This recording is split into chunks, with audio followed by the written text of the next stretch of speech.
Salam sehat, salam sejahtera, salam satu hobi seluruh. Ini kerja-kerja teknis budidaya ayam itu masih terus berlanjut.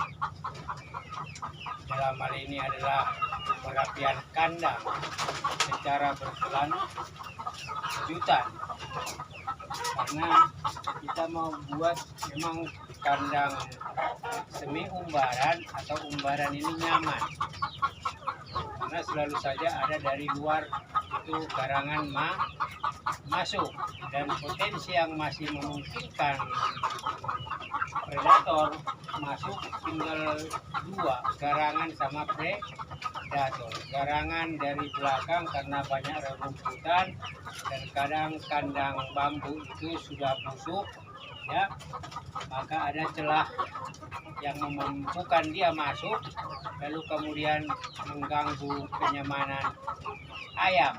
Dari depan itu biawak, tapi kita sudah batasi dengan waring. Nah, itu adalah masalah.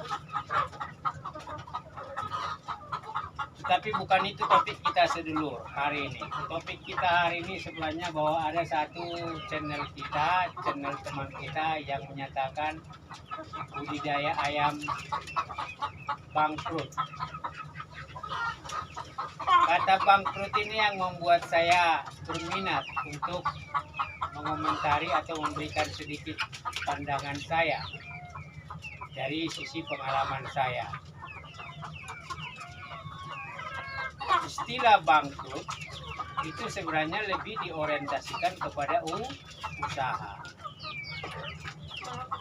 Padahal budidaya ayam skala rumahan itu antara kegiatan rumah tangga, tetapi di dalamnya itu pemahaman tentang usaha sudah masuk. Lalu kegiatan-kegiatan memproyeksikan supaya budidaya ayam itu berkembang dan menghasilkan itu juga sudah masuk. Perilaku keseharian, perilaku teknis yang kita jalankan itu juga sudah merupakan usaha. Tetapi yang kategori usaha dalam pemahaman saya itu adalah how to get profit. Bagaimana mendapatkan nilai ekonomi. Syukur-syukur itu untung. Tapi dari sering teman-teman dalam budidaya ayam, skala rumahan itu lebih diorientasikan sebagai kegiatan rumah tangga yang memang kalau maju ya lalu kemudian dibuat polanya, dibuat pilarnya, ini adalah usaha. Usaha berarti berbasis pemahaman tentang ekonomi, yaitu apa? Menjalankan budidaya ayam itu untuk lebih menghasilkan hasil yang memampukan kita bisa senang, bisa dapat untung, lalu kemudian berlanjut. Nah, ketika saya menonton video teman ini, judulnya itu yang membuat saya menarik. Tapi isi dari video itu yang membuat saya lebih menarik. Karena ada dua anakan ayam yang lagi diberi makan.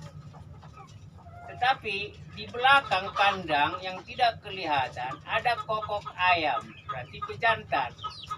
Lalu ada suara betina. Ya. Nah, itu artinya apa? Ya sebenarnya wajar kalau di usaha atau budidaya ayam skala rumahan jumlah ayam itu berkurang bertambah, itu wajar. Bertambah karena ada babon bertelur lalu menetas, itu wajar dan memang diproyeksikan ke sana. Maka dalam video saya mengatakan babon yang jumlahnya bertambah itu berarti orientasinya usaha untuk memperbesar volume dari ayam. Nah, ketika jumlahnya bertambah berkurang itu adalah hal yang alamiah dalam kegiatan ekonomi budidaya skala rumahan. Dalam skala usaha juga berkurang itu ayamnya, itu wajar karena dijual, ya. Jadi bertambah juga itu wajar karena itu memang target dan tujuan. apakah membeli DOC baru lalu memelihara, atau mungkin membeli remaja-remaja calon, atau mungkin ayam-ayam dari luar lalu dipelihara seperti pembesaran, itu juga wajar karena memang ke sana orientasinya. Atau mungkin juga itu indukannya yang diperbanyak supaya terus bertelur lalu menetas, mungkin telur sebagian dijual supaya dapat nilai ekonomi, yang DOC-nya dipelihara supaya bertambah populasi. Ya itu juga memang ke sana kegiatan kita, kegiatan budidaya itu ke sana. Jadi kalau channel kita, teman kita mengatakan itu bangkrut, saya tidak melihat dia bangkrut, teman ini. Kenapa? Karena ada 2 anakan ayam. Bagus-bagus lagi. Ada kokok pejantan di belakang. Ada suara babon di belakang. Berarti artinya apa?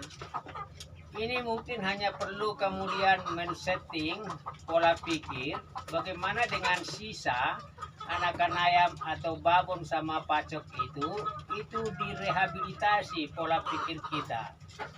Diperbaiki teknis-teknis tindakan kita. Supaya 2 anakan ayam itu bertambah besar dan babon sama pacek itu menghasilkan telur. Wajar itu. Ayam bertambah karena DOC-nya bertambah, kelompok indukannya bertambah seperti yang saya lakukan. Tetapi juga wajar ketika jumlahnya berkurang karena dijual. Di masa munggahan atau waktu awal puasa itu harga ayam bagus karena banyak permintaan. Sebelum puasa 2-3 hari itu juga ayam pasti berkurang di kandang karena banyak tengkulak yang datang mencari ayam-ayam untuk dijual ke pasaran karena harga bagus, permintaan bagus. Jadi saya pikir itu hal yang biasa.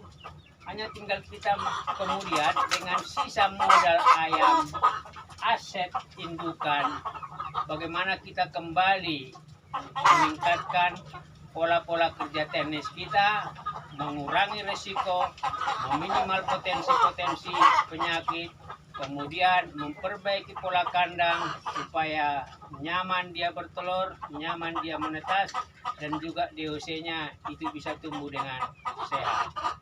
Jadi ini episode pertama sedulur terkait dengan kata bangkrut dari channel kita, karena ya bangkrut itu lebih orientasinya kepada usaha. Apakah karena kesalahan manajemen? Apakah karena ada faktor eksternal di luar kemampuan kita? Itu akan kita bahas sedulur di episode kedua ini. Saya tertarik membahasnya karena saya juga memulai budidaya ini dari jumlah sedikit. Pacek 1, babon 5. Tetapi ketika berkurang jumlahnya, saya tidak pernah menegaskan saya bangkrut. Saya hanya lagi belajar bagaimana plus and minus, up and down itu adalah sebuah dinamika dalam sebuah kegiatan. Tetapi kalau namanya usaha, kata bangkrut itu harus dihindari. Ikuti episode kedua.